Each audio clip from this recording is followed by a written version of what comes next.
Although he needs no introduction, let me entertain you with a very short one.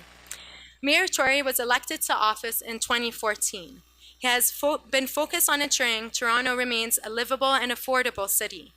He has worked to make the city government more modern and effective, to deliver better services at a more competitive price, and to be more open and accountable to the public.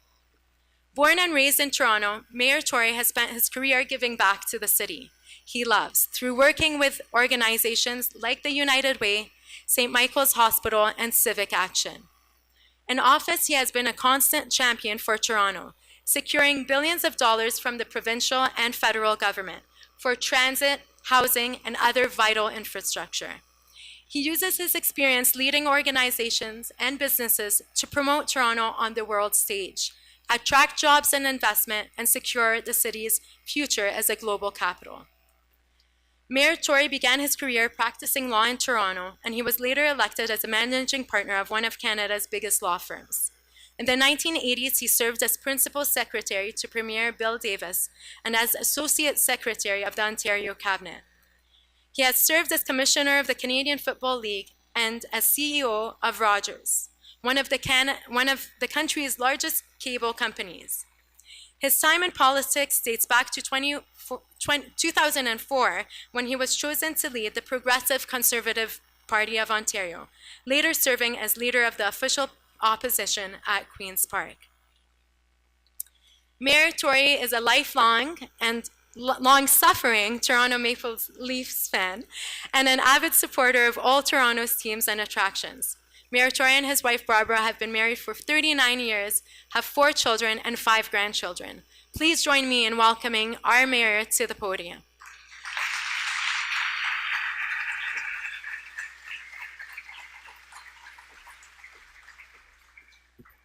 Well, Lean, thank you very much, and good morning, ladies and gentlemen. If you'd like to take any more time with that introduction, I'd be happy to give you more time. May I just begin by saying congratulations to Jusoor for organizing this conference, and thank you for having it in Toronto, and to say thank you to each and every one of you. You know, the real definition of activism, I think, is people who are sitting in a room like this at 9 o'clock on a Saturday morning as compared to all the other things that people could be doing, and I just think that's so commendable. And of course, many of you are not from the city. I do welcome you, and I'm always anxious to give full, true and plain disclosure. We passed a new bylaw here for the people from, how many are from out of town? Yeah, well, I just want to let you know, we have a bylaw here now, and actually, if you are going by the airport or by car or by train, we inspect your bags when you're leaving town, and if you haven't done enough shopping, it gets a little bit uncomfortable. So if you could just look after that, it would be helpful to the local economy. That's not why we did that, of course. We're just trying to be fair. May I also give you a pitch for, there's a nice brochure that everybody has here about the newcomer kitchen, and I think they're probably preparing some of the food you're going to eat today. I will just tell you that I had a party on Canada Day 2 years ago, and they did the food, and what a magnificent story it was, because first of all, the food was superb.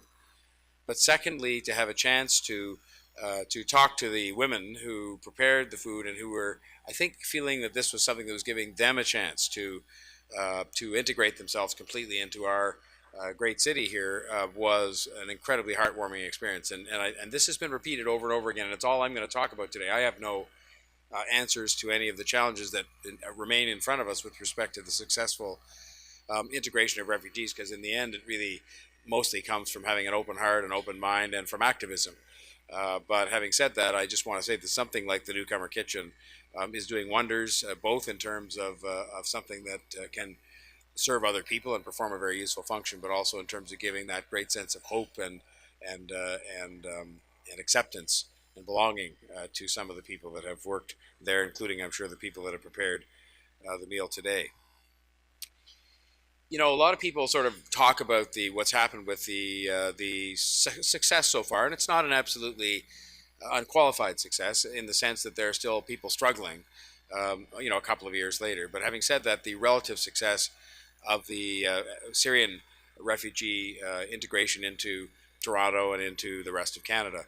And they talk about it in terms that sort of would express some surprise that that would be the case. But I think the main reason that the program was successful was because of the successful history that preceded it in terms of waves of refugees, especially coming to this city, and The city responded positively, and of course the refugees then became citizens, their children were citizens, and they responded so positively to the opportunity to live here in Canada. That's why the program was successful. If you go back, I mean, this is a country that a lot of people sort of often choose to look at as being a little bit boring, and I'm not sure being boring is so bad, a lot of the time, or bland. But the fact is, it's a country that was founded. If you look at its constitution, the sort of the one phrase that is there that is meant to sum up, what the society was established on back then, it is peace, order, and good government, and that's what the sort of that phrase is that has its equivalents in other countries. And if you sort of think that through and expand it, it is not surprising to me that while we've had some failures to live up to our own values, I think we have sort of had flow down through the generations the thought that peace, order, and good government are important and a fundamental part of the DNA of Canadians. And so it's meant that over time, when you track through the experiences we've had with different refugee groups, and I should say, in parentheses, our own history with respect to the treatment of our own Indigenous people is less than stellar. And we're now making what are, at best, preliminary efforts to make up for that. But so that in that sense, it's not as if any nation on earth, and including Canada, deserves a gold star in every category. And the same is true with respect to refugees. There is a story that some of you who are Canadian will know, and we don't pay enough attention to this kind of thing in our Canadian history. I was a student of Canadian history at this university, and we didn't spend much time, frankly, talking about Indigenous people and what had happened to them over time. Nor did we necessarily spend a lot of time talking about the fact there was a shipload, a story well known around the world, of Jewish refugees fleeing the Holocaust in the Second World War, who were not admitted to a number of countries, including Canada. It's not a proud chapter in our history or anybody else's for that matter. However, subsequent to that, and perhaps one likes to hope that you learned from some of these experiences that went on, we do have a proud history of opening our arms and opening our country and opening our hearts to waves of refugees. And it is that successful resettlement and integration of those groups of refugees that I think led the way to allowing us to say, well, of course, we will do it again in the case of Syrian refugees, because we've proven that we know how to do it. We've proven that it's mostly about your heart, and that if you sort of open your heart, you're going to be successful. And we have massively benefited as a country, as a city, as a province, any part of this country you want, from the fact that we took that approach with respect to these groups of refugees. So if you go back and look at what happened subsequently after the war to Holocaust survivors who were at that time admitted, and they were coming not per se within the legal definition of refugees, but they were coming as people fleeing the aftermath of the war and the experiences of the war. You move forward from there to the Vietnamese refugees, and I had the opportunity as a young man working for our then Minister of Immigration to go to Edmonton and Yellowknife and Vancouver and here in Toronto and see the Vietnamese refugees arriving in Canada. And what you saw, of course, was people, as I saw at the airport when I went the first night with our Prime Minister and our Premier to see the first group of refugees arriving in Canada from Syria, not surprisingly, people who were utterly traumatized and bewildered. I mean, the fact they could carry on conversations with us, which many of them did, was a surprise to me, given that they just got off a plane, first of all, which we all know in and of itself is tiring enough, but they just got off a plane from circumstances they then began to describe to us, which are circumstances that in this country we can hardly even contemplate. But I saw that with the Vietnamese boat people, and then I was able to, fast forward, just because, I had met them, and I've been able to track their progress and continue to see them as the mayor of Toronto, to see a group of people who made, with help, but just a little bit of help, just a little bit of a hand up, made the most magnificent successes of their lives as parents of children, as employers, as employees, as leaders in this community. Today, you wouldn't know, and you shouldn't know, but you wouldn't know what their beginnings were in this country, and although they're very quick to tell you. And it went on from there to the Ugandan refugees fleeing circumstances we all know about there. And then the other example that I'm able to cite very recently is the Tamil population here. And we're blessed to have a huge Tamil population, I think the largest Tamil population outside of Sri Lanka. And again, they were fleeing circumstances that I had a chance to see firsthand, because I was in the north of Sri Lanka just earlier this year. and met, for example, the mothers whose children had disappeared during the conflict there, and they've never seen them or heard of them again and don't know what happened to them. And there are countless examples I could provide you with of what happened during those atrocities there. And the Tamils fled and were welcomed to Canada. Again, a story of a boat coming off Newfoundland that full of Tamil refugees who were welcomed and embraced here. And today, if you go to the Tamil community, if you go, for example, to the Tamil Canadian Chamber of Commerce annual awards dinner, you will see there not only hundreds of people, every big company in the country represented, but these magnificent success stories of Tamil entrepreneurs getting up and being able to be recognized for the businesses they've created and the hundreds of jobs, quite frankly, they've created for other Canadians. So what has been at the root of this? Well, I think at the root of it fundamentally, and I, by the way, do not think this distinguishes Canada from any other place. I think people, human beings, not led astray by their governments or not led astray by people who are I'm trying to think of that word now of somebody who's bombastic people, and there are bombastic people all over the world. I'm not confining my comments to any one place that may be nearby, but people not led astray, people in their hearts, human beings are the same way. They want to give a helping hand to others, whether it be others in their own neighborhood who've lived there for generations, or whether it be people who are coming and fleeing persecution from somewhere else. And the success story here going back has been, yes, with government leadership saying, yes, we will accept the refugees, other government leaders like myself challenging my fellow mayors to step up and say we've got to take a leadership role, and not only just saying, yes, we'll accept them, but we will accept them with all that is required to make sure they can better integrate. And we've done less than a perfect job on that.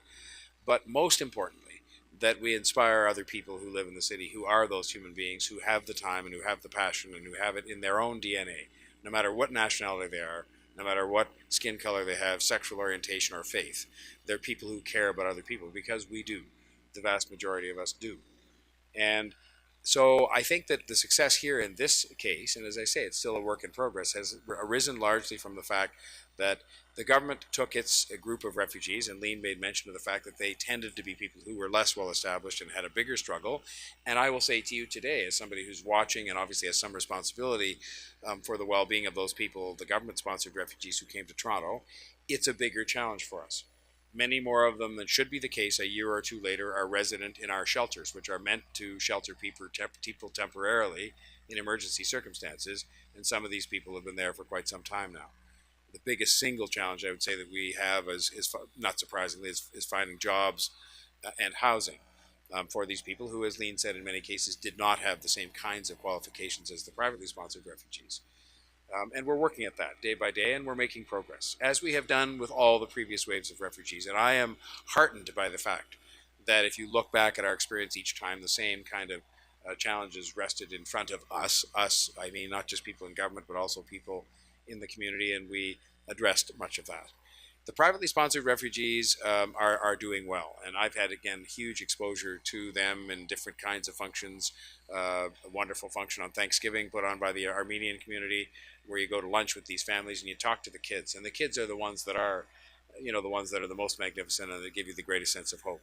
And you talk to these little kids, and they'll speak to you in almost perfect, if not perfect, English, and you'll say, how long have you been here? And they'll say 6 months. And you'll then carry on this conversation, maybe that the only answer they could give is 6 months in English, but no. They've picked up English, they're in school, they have friends, they're doing well. And they're on track to sort of achieving the Canadian dream as much as any other child who lives here, notwithstanding where they came from. And the parents will, of course, tell you stories of coming here because a bomb was going off routinely in front of the school bus taking their children to school, or other kinds of stories, again, that we can't contemplate here.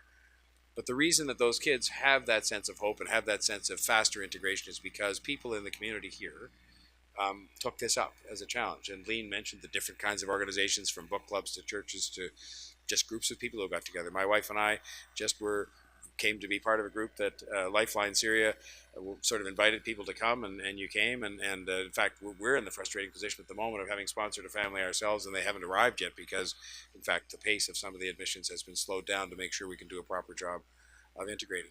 But it went way beyond that. I mean, it wasn't just the groups that formed up to sponsor. There were then answers that were arrived at by nonprofit organizations in this city. I think of Wood Green, for example, a wonderful organization. Those who live here will probably know of it.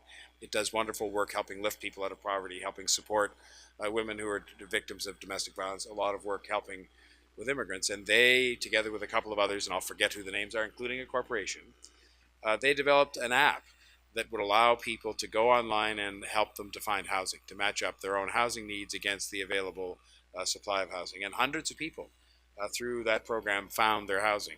And that was because somebody in the private sector, assisted and led by a nonprofit community organization, took the leadership to develop the app and make it known to people that it existed.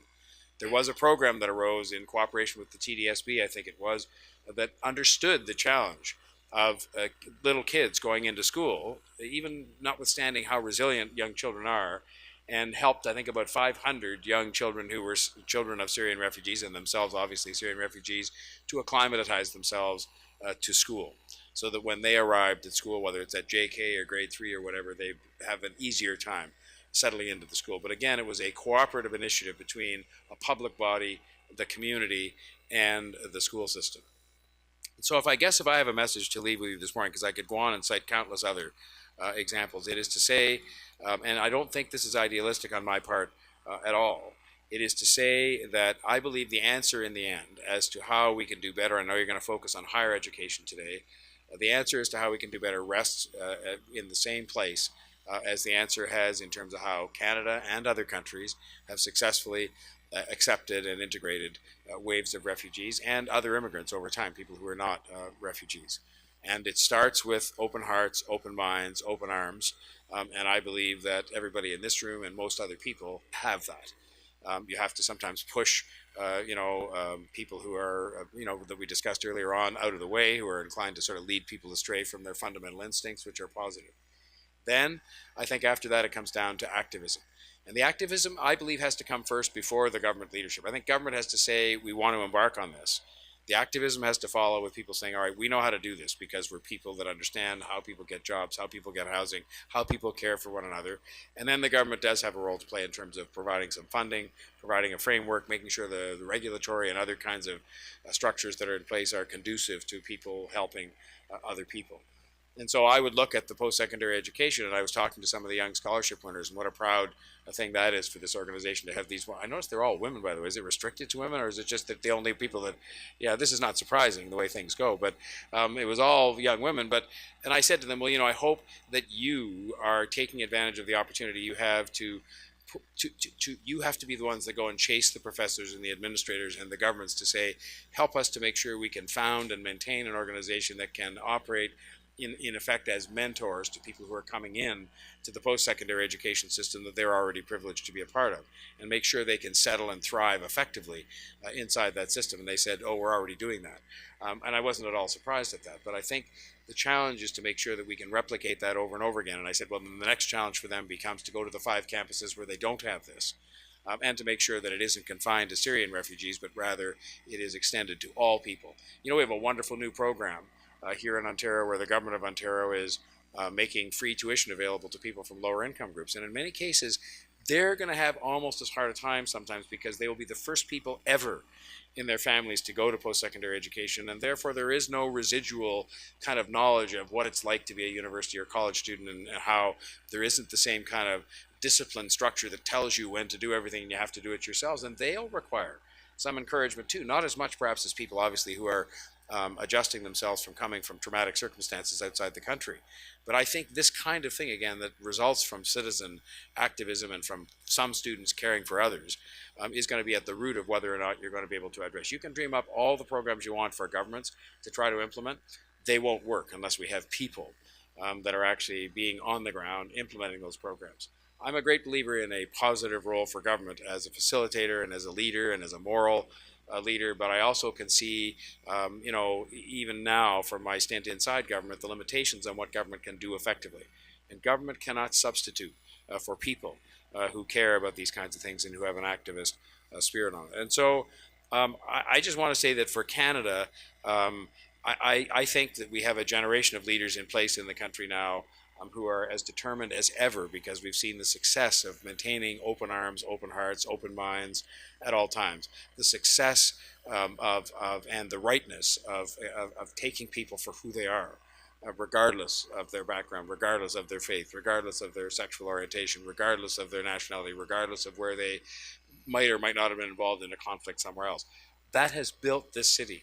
and has built this country. 51% of the people who live in this city were born outside the country. And I can tell you, as somebody who is, I can say it without fear of criticism, because I'm a lifelong Torontonian, born here, an increasing rarity. This place was pretty boring 25 years ago. It wasn't the dynamic city that you see today. Nobody would have ever referred to it as a global city, which they do routinely today. And it is because people came here from other parts of the country, and they brought their ideas, and they brought their way of doing things, and they brought all of their different ways of life, and we put them all together into this one great way of life founded on some basic values that people accepted because they were values that were themselves embracing. And I think in the end, our success at taking the next group, we have lots of work left to do with our new residents and soon to be new citizens from Syria. But the next wave and the next wave after that will come from the kind of activism that is represented in this room. It is all about that. It is making sure that the government leaders in Canada and in other countries never forget, never forget the obligation we have to one another in times of trial, but that at the same time, it is even more important that people never forget they are going to be the ones, not governments, who fix these problems. Oftentimes, governments just get in the way. I've tried not to do that here, and so has our national government, and so has our provincial government. May I just say again, in concluding, and I'm sure my remarks haven't helped you at all, except perhaps to inspire you as to the rightness and the importance of the work that you're doing here this morning, because I don't have any answers. You have the answers. That's why you're here. I look forward to hearing about those answers, and I will again just conclude by thanking you for the fact that you've taken the time to come and to continue to do this work today and in days going forward. I very much, as one of the leaders in this city, want you to do it. I think it is important here, it's important around the world, and I think it can help us to make the world a better place where hopefully, if we did this right, there wouldn't be waves of people seeking refuge in other countries, because we'd minimize the degree to which the conflicts arise that cause that to happen. So thank you very much for what you're doing, and have a wonderful day.